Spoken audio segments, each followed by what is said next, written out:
পৌষের শেষের দিকে যশোরে বেড়েছে শীতের তীব্রতা। আরও জানাতে সরাসরি যুক্ত হচ্ছেন সহকর্মী সালাউদ্দিন সাগর। সাগর, জনজীবনের শীতের প্রভাব কেমন দেখছেন আমাদের জানাবেন।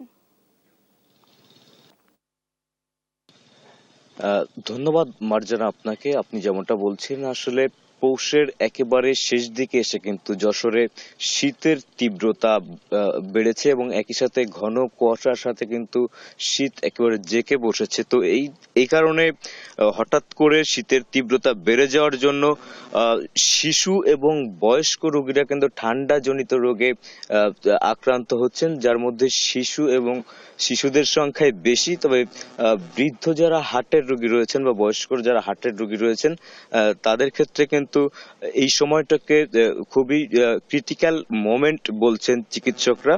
আরেকটি তথ্য জানিয়ে রাখি যে যশোরের যশ বলা হয় কিন্তু খেজুরের রসকে, কিন্তু এবার পৌষ মাঘ এই 2 মাস যেহেতু শীতকাল, কিন্তু পৌষ মাসের শুরু থেকে কিন্তু শীত না থাকার কারণে এই যে পৌষের একেবারে শেষ দিকে শীত হওয়ার কারণে একটা মাস হয়তো গাছিরা হাতে পাবেন রস সংগ্রহের কারণে।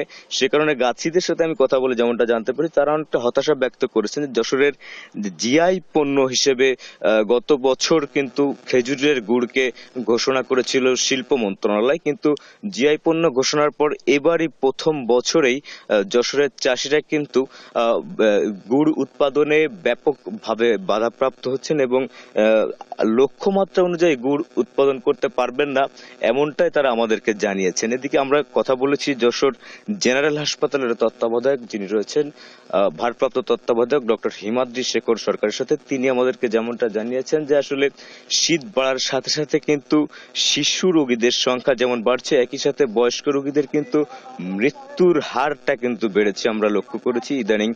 বিশেষ করে যারা হার্টের পেশেন্ট ছিলেন বা হচ্ছে শ্বাসকষ্ট জনিত ফুসফুসের সমস্যা যাদের ছিলেন, এই সমস্ত রোগী ডেঞ্জার জোনে রয়েছেন। তো সকাল থেকে একেবারে বৃষ্টির মতো কিন্তু কুয়াশা হচ্ছে। তো আমরা সকাল 8:45 বা 9টার দিকে কিন্তু সূর্যের দেখা মিলছে। তো এই সময়টাতে খুব সকালে হাঁটাহাঁটি না করার জন্য তারা পরামর্শ দিয়েছেন এবং শিশু এবং বয়স্ক যারা রয়েছেন তাদেরকে এই সময় একটু গরম আবহযুক্ত স্থানে থাকার পরামর্শ দিচ্ছেন কিন্তু চিকিৎসকরা। তো এই ছিল আমার কাছে যশোরের সর্বশেষ পরিস্থিতি।